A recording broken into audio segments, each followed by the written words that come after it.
The Mamiya RB67. It's a camera I've wanted for a while now, and I was weighing it up between this camera and previous camera, which I just swapped out for this camera. That makes sense.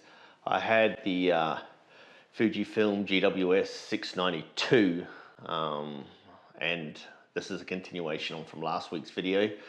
I purchased the Fuji 3 months ago. If you've watched last week's video, then you'll know I wasn't too happy with it, just for landscape photography. I love the negative size, but rangefinder was very difficult in the situations I needed it for. So I contacted a company in Brisbane that deal in secondhand film cameras, and I emailed them and asked them if they wanted to do a straight out swap for my Fuji for a Mamiya RB67, and they obliged. So just weighing over 2 kilos, this thing is literally a little baby. It's massive, and I just want to show you size comparison. RB67 medium format, and his little brother, give me a sec, the M645. It's at least half the weight, size different. Yeah, just a weapon of mass destruction, really.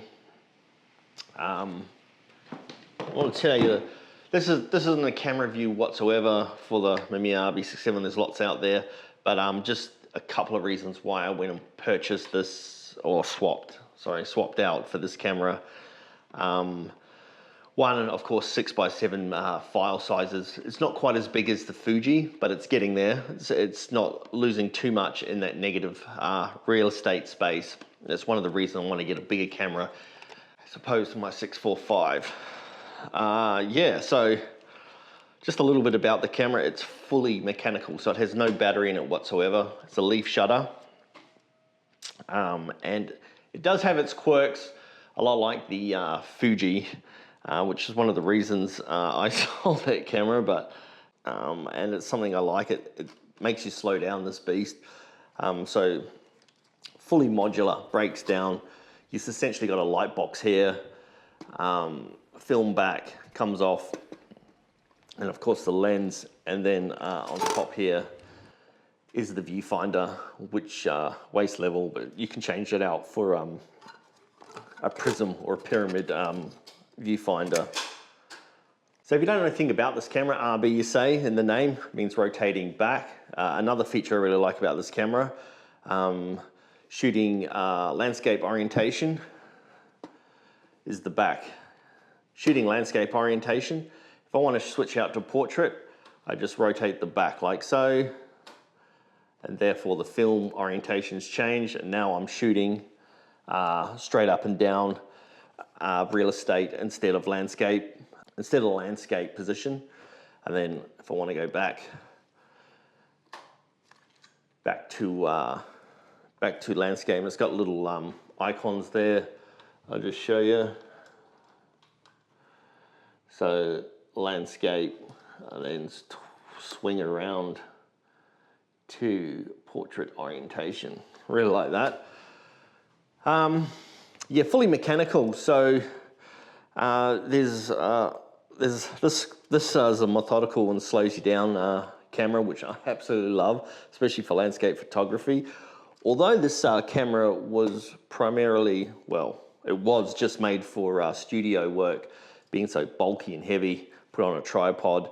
It has got little nodules here on the side for a strap to go around, which I'll purchase, but I probably won't be doing too much holding and walking with it. Like I said, I'll be using it mostly for landscape. And in fact, I have been out with it. I'm shooting some landscapes, throwing a couple of rolls of film through it. At this stage, I haven't got those back from the lab, but I'm really keen to see what they look like. And of course, following up from this video will be that video. Yeah, so just a quick rundown on how quirky it is. So the magazine, the film magazine goes in here. This all comes off. There's a dark slide here between the film back and the light box itself. That's so that's interchangeable, unlike the Mamiya or the M645 is not.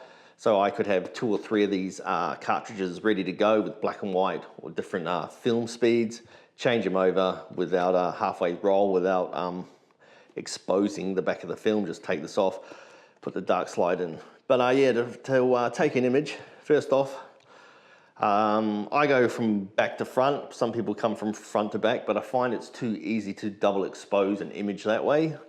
So you wind your frame on. Next, put your settings in, or if you want to put your settings in first, so shutter speed, aperture. Then you pop the mirror. So everything's ready to go at this stage. Then you pull your dark slide out. And then take your shot. This is the first back. It's kind of dangerous for double exposures. So I've done that and I set up my next shot. Doing that doesn't actually advance the film. And then I take another shot. So I've just done a double exposure. What you have to do here is hold this little pin. There's a little pin here. And then you have to wind the film on and do that process again. It's something I got to learn. While I was out, I did do a couple of double exposures, I'm pretty sure. But it's all part of the learning process. Yeah, just an absolute piece of a camera. Beautiful viewfinder in here. Really can't wait to show what I can do with this with landscape photography. And yeah, just getting out there and shooting with it. So why I chose that camera, like I said, has big negatives. And this is my walk around camera, which is unusual too, because it's the Mamiya M645. As you can see, it's a lot smaller, a lot lighter, waist level. I can put this around my neck and do street photography, walk around. A lot easier than that, than the RB645. I still think this will be my main shooting camera in terms of street photography, some of the projects I'm doing, as you see, shooting my local neighborhood, shooting around Ballarat, will be shot on this. This camera still takes amazing photos, and just holding it is so small. When I first got this, I thought it's quite big and bulky, but not compared to this thing. This is an absolute monster. Yeah, so that's pretty much it. Stick around for next week when I'm out shooting this with this camera. I threw 2 rolls of film through this. One was a black and white Kodak T-Max 400, I think, from memory, and the other was a Portra 800. It was a very overcast day, and I wanted to see, first of all, hopefully there's no light leaks in this, and yeah, just see how it performs. So stick around for that one. Next week it'll come, that video. Other than that, yeah, pretty stoked with my purchase, and what more can I say? So I hope you guys come back next week and check out the next video. Me out in the field shooting with this camera. Hopefully I got some good images, fingers crossed. Beauty of film, I don't know till the negatives come back. So until then, have a good one. So until then, have a good one. See you next time.